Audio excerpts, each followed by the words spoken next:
Mi padre, con los ojos muy rojos, de estar 2 días sin comer por la huelga de hambre, y mi madre le vuelve a repetir: están cupís. Le está diciendo: están los niños. Mi padre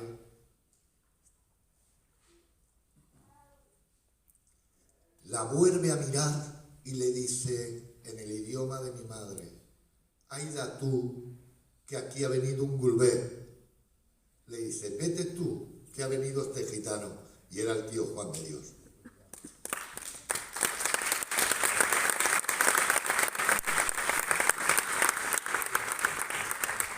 Quiero agradecer también el esfuerzo que ha hecho el primo Simón, presidente de la Federación de Asociaciones Gitanas de Cataluña.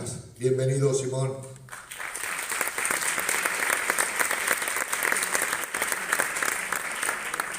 Agradecer el que para mí durante años, he de decirlo, se lo digo todos los días, y digo, llevo 6 años siguiéndote, yo soy un novato que quiero aprender. Es el presidente de la Federación de Asociaciones Gitanas de La Rioja, el Pochas.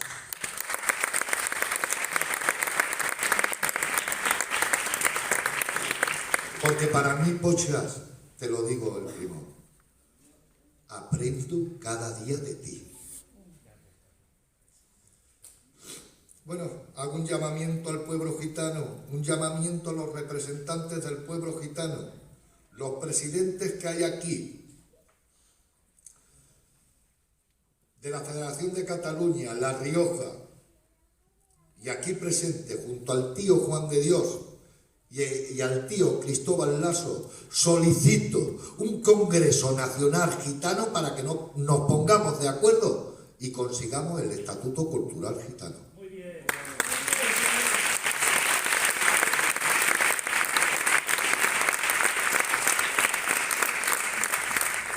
Propongo la creación de la Asamblea Nacional Gitana. La compondrían 111 gitanos de todas las autonomías, que a su vez elegirían a los diputados que nos corresponden. Una horquilla entre 5 y 9 diputados por proporción, ya que hablamos de más de 1 millón de gitanos. Entraría como parlamentarios a la Asamblea Nacional Gitana. 2 cositas. Quiero seguir siendo gitano y español.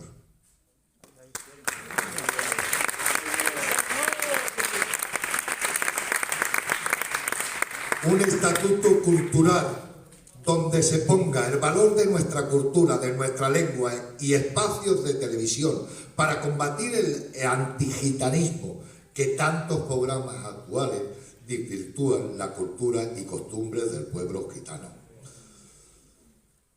Deseo, ya para finalizar, deseo que disfruten de estas jornadas, así como hemos disfrutado nosotros en su organización, y que al finalizar conozcan, si cabe aún más, nuestra cultura, pensamientos, que seguro se dan cuenta de que tenemos más puntos en común que diferencias.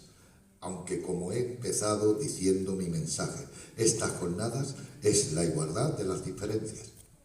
Que Dios les bendiga.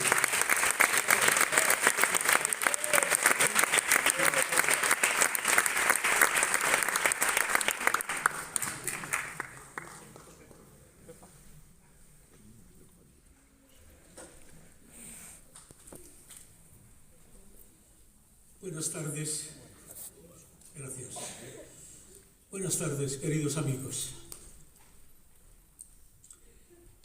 Uno habla desde aquí y lo hace con la libertad de pensar que estás hablando para ti mismo, porque no veo a nadie nada más que a los de las primeras filas. No es necesario. No es necesario. A veces se agradece porque cuando uno habla y se extiende demasiado, esto es algo que lo he tenido siempre en cuenta en todas mis intervenciones, y ves que la gente empieza a moverse en el asiento o hay alguien que se levanta, ese es el momento de cortar, porque eres un coñazo. La gente ya no te sigue, tienes que saber terminar. Por el contrario, cuando el público está quieto, cuando tú ves que siguen con atención lo que estás diciendo, te da la tranquilidad de pensar que tu mensaje está cayendo en tierra abonada.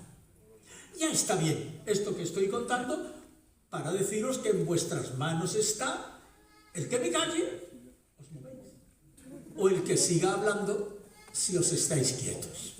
Espero aprovechar los minutillos que me han concedido para dejar unas cuantas ideas que brotan más que de mi inteligencia, de mi corazón. La primera, Charlie, tiene que hacer referencia a tu padre, el tío Kiko. El tío Kiko era un gitano al que yo quería mucho y él a mí también.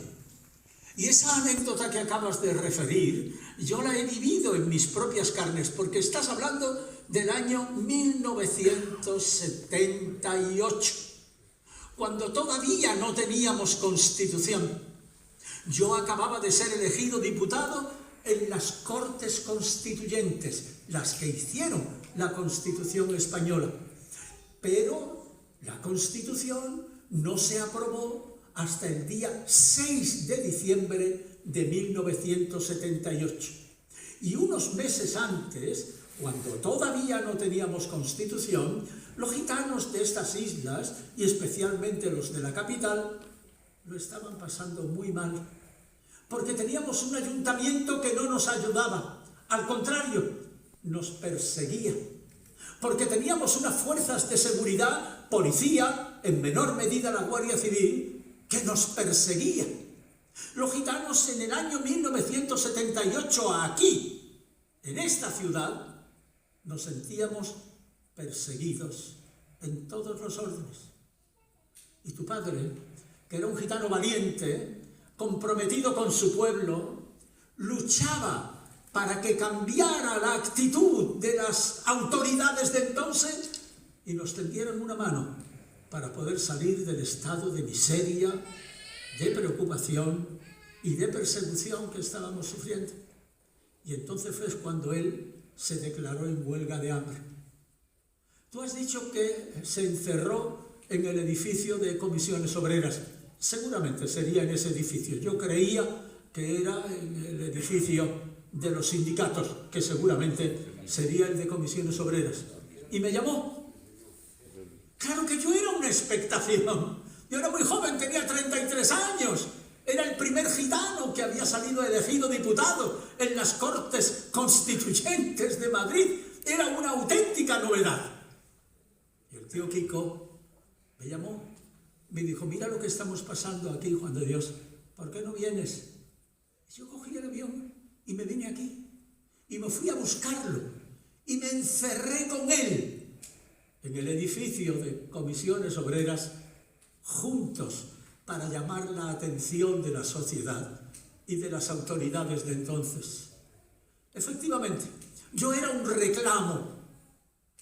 Para entender la historia de nuestro país y la evolución de los acontecimientos, hay que hacer un esfuerzo y situarse en la época en que suceden los acontecimientos que estoy contando.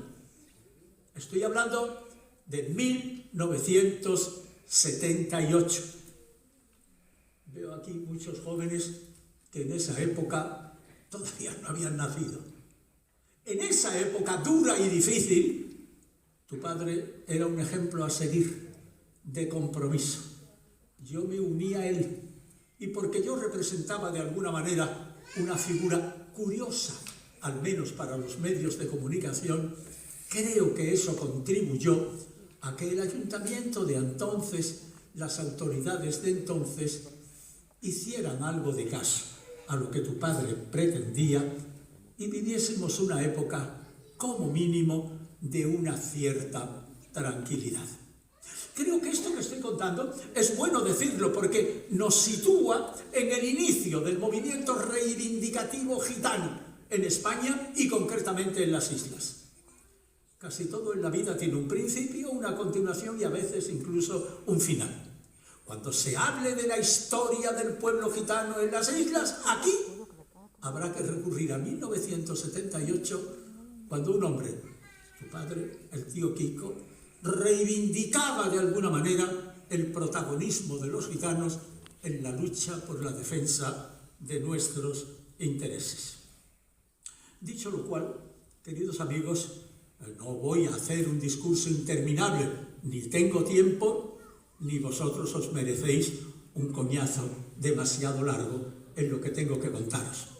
Pero sí quiero dibujar unas cuantas pinceladas importantes, porque estamos en el inicio de unas jornadas con unos intervinientes, ¿habéis visto el programa?, de primera línea en España, gitanos y gitanas muy comprometidos, con gran valor, con conocimiento. Los gitanos que van a hablar durante estos 4 días son gitanos con autoridad, gitanos con conocimiento, gitanos con compromiso, gitanos orgullosos de ser lo que son.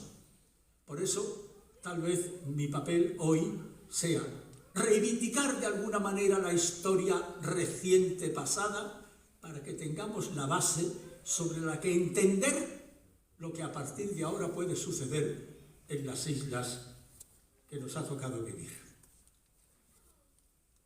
Hace un momento nos hemos puesto en pie para pensar en la tragedia de la guerra de Ucrania. En Ucrania viven aproximadamente unos 280.000 gitanos. En Rusia, al lado, viven casi 900.000 gitanos. Entre la población gitana de Rusia, 980.000, y la población gitana de Ucrania, 280.000, estamos hablando de una población conjunta de casi 1.200.000 gitanos. Hay que tener cuidado con las cifras, Las cifras son axiomas. Las cifras se pueden discutir, pero nada más que eso, porque son muy tozudas. Las cifras son lo que son.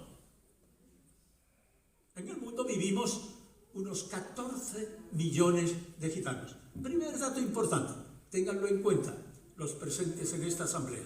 Estamos hablando de un pueblo compuesto por unos 14 millones de gitanos en el mundo, que se distribuyen de la siguiente manera, en trazos generales. 4 millones viven en América, 2 millones en términos generales en América del Sur y 2 millones en América del Norte, es decir, entre los Estados Unidos y Canadá. 4 millones abajo, 2 millones abajo, 2 millones arriba. 4 millones de gitanos en América. En Europa viven 10 millones para completar los 14. ¿Cómo se distribuyen? Más o menos. Pero las cifras que yo os ofrezco son cifras rigurosas, no son cifras inventadas ni fantasiosas, son las cifras que son, producto de la investigación, de las estadísticas, del conocimiento científico que se tiene de esa realidad. 10 millones de gitanos en Europa, de los cuales 8 millones viven en lo que es la Unión Europea, los 27 Estados miembros de la Unión Europea, 8 millones. Y los 2 restantes, hasta completar los 10 millones, en los países que no son miembros de la Unión Europea, donde ocupan un lugar importante Rusia y Ucrania, de la que os he dicho que más o menos viven 1.300.000 gitanos.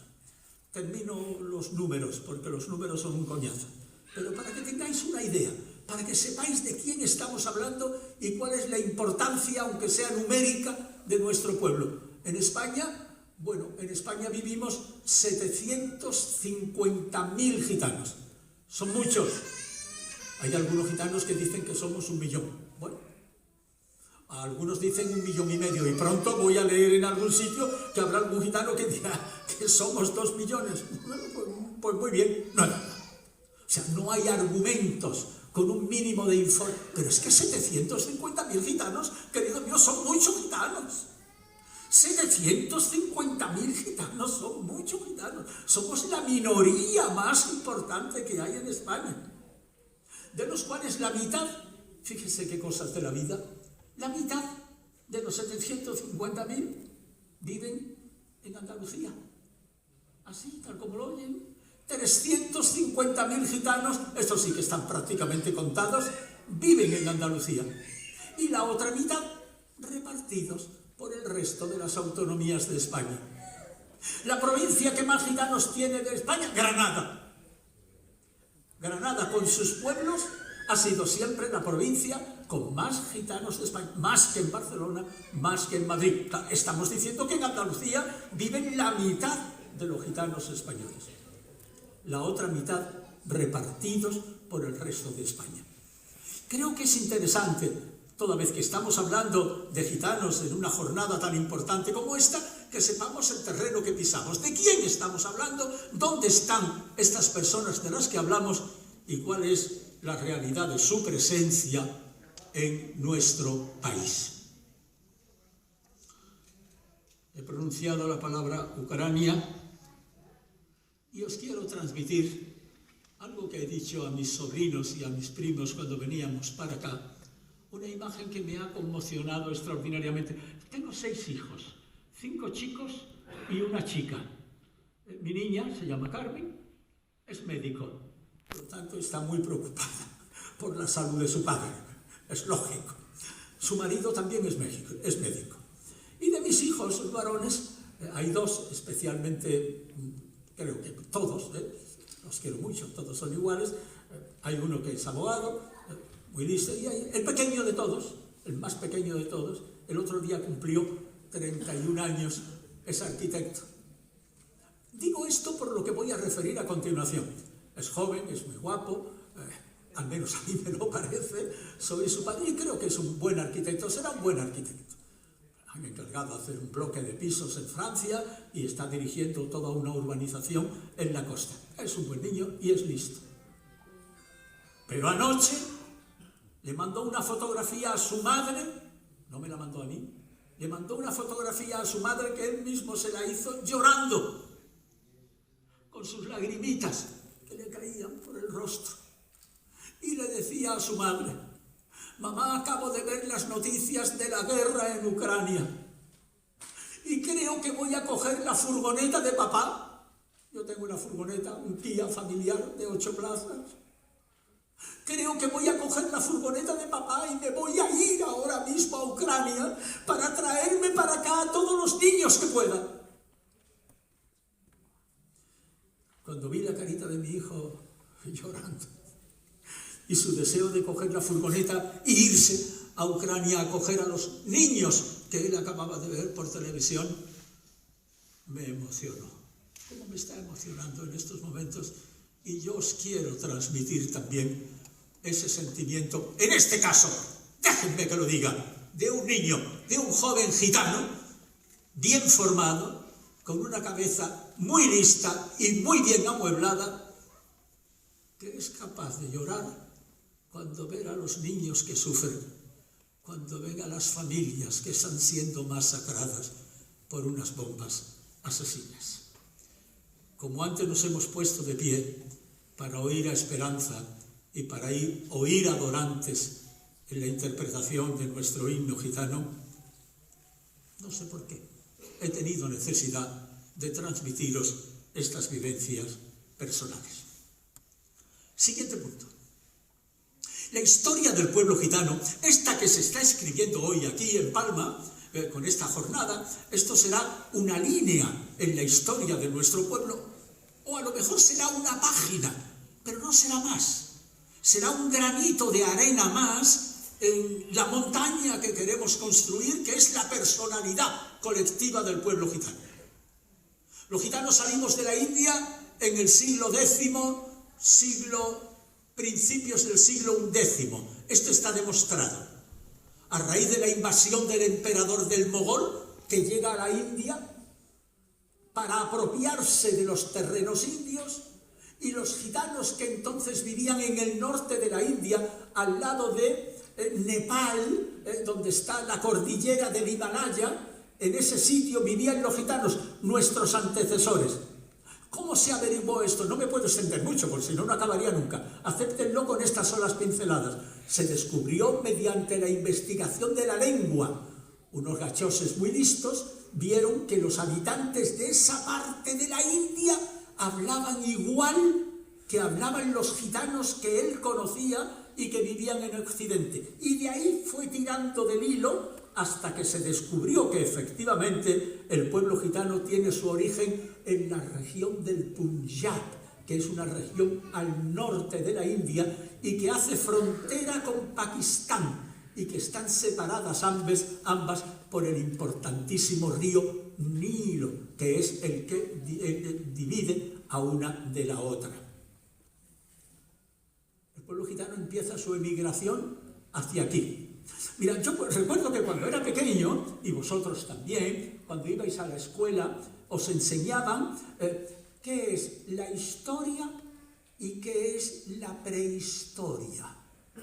Y yo recuerdo que aprendí que la historia empieza... ¿Cuándo empieza la historia? Cuando alguien descubre la escritura. A partir de la escritura, para la humanidad empieza la historia. Antes de que se inventara la escritura, es la prehistoria. Eso, aplicado al pueblo gitano del que estamos hablando, del que forma parte esta asamblea que estamos celebrando, ¿cuándo empieza la historia del pueblo gitano? Cuando por primera vez en un documento aparece alguien que es gitano y que se habla de él. 1302.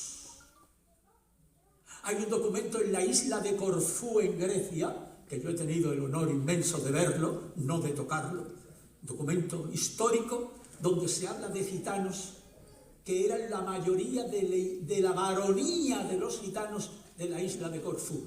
Antes de ese documento, yo no lo sé, ni sé que nadie haya descubierto ningún otro documento en el mundo que hable de nosotros y que se nos vea retratado, escrito en un documento histórico. Por lo tanto, podemos decir que de 1302 hasta aquí, nuestra historia está perfectamente definida. Se nos ve en Grecia, se nos ve en el resto de los países por los que íbamos andando hasta llegar a España.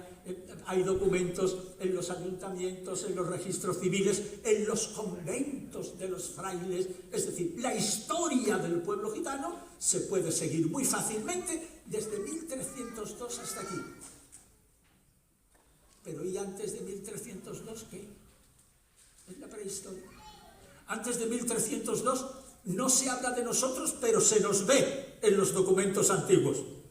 El pueblo gitano sale de la India, sale huyendo de la esclavitud a la que querían someter los nuevos conquistadores, emperadores del Mogol en aquel territorio, y un pueblo como el nuestro, que por encima de todo lo que ama es la libertad, sale huyendo. No quiere vivir esclavo y empieza su emigración pasito a pasito hasta llegar a Occidente. Cuando analizamos nuestra lengua, la lengua gitana, el romano, vemos que está formada fundamentalmente por el origen sánscrito que se hablaba en el Punjab en tiempos históricos, que se ha ido enriqueciendo con las palabras que íbamos tomando de los diferentes pueblos por los que los gitanitos despacito iban atravesando hasta llegar al final de Europa, que ya es España, porque después de eso ya está Portugal y a continuación el mar, está el Atlántico.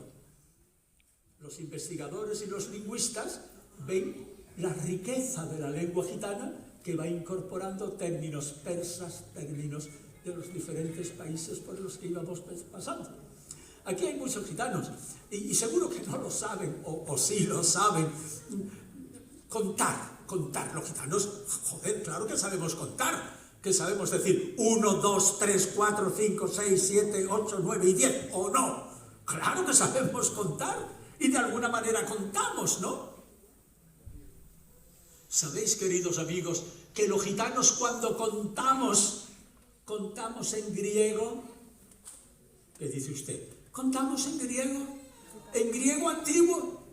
Sabíamos contar, pero cuando llegamos a Grecia, viniendo de la India, allí nos paramos mucho tiempo y cogimos del griego la forma de contar.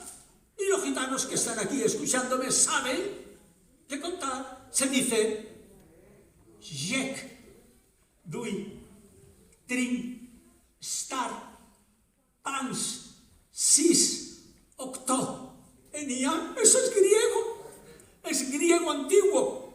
Vosotros no lo sabéis, mi familia en Cádiz no lo sabe, pero cuando cuenta en griego antiguo. Es la manera de reconstruir de alguna manera lo que somos y lo que queremos seguir siendo en el futuro. Hay otro año. Charlie, tú nada más que tienes que hacerme un gesto y me callo. Me haces un gesto y termino. Sabes que no me voy a ofender, sino porque entiendo que los tiempos hay que respetarlos, pero yo soy un rollo y no puedo evitarlo. Hay una fecha, queridos amigos, que no debemos olvidar, y quiero que os la aprendáis. Se llama 1971. En 1971 se celebró en Londres el primer Congreso Mundial Gitano. Antes de 1971 era absolutamente impensable. 1971, todos los jóvenes que estáis no habíais nacido o teníais muy pocos años. Entonces han pasado ya 50 años, desde 1971 hasta el 2021, 50 años. Pretender reunir a los gitanos hace 50 años solamente lo podían pensar los locos, los soñadores o los ilusionados con la supervivencia de un pueblo como era el nuestro.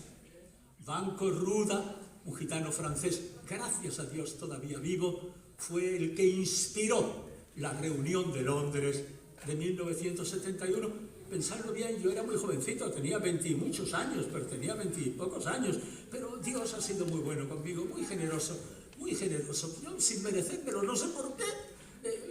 Alguien dijo, en Barcelona hay un gitanillo joven que sabe mucho y que se ha distinguido por su lucha, por su pueblo. 1971, Franco estaba vivo todavía, aún faltaban 5 años para que se muriera.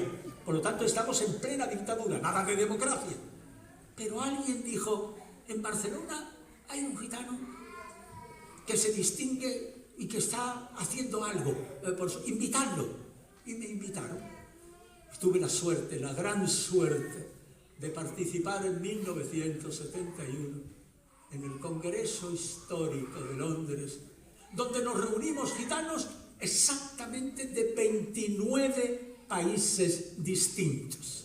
Estuvimos reunidos casi una semana y ese fue el principio de la nueva historia gitana en el mundo, porque antes de 1971 existíamos, claro que existíamos, luchábamos, claro que luchábamos, en la miseria y en la persecución, orgullosos de ser lo que somos, gitanos y gitanas, pero nada más.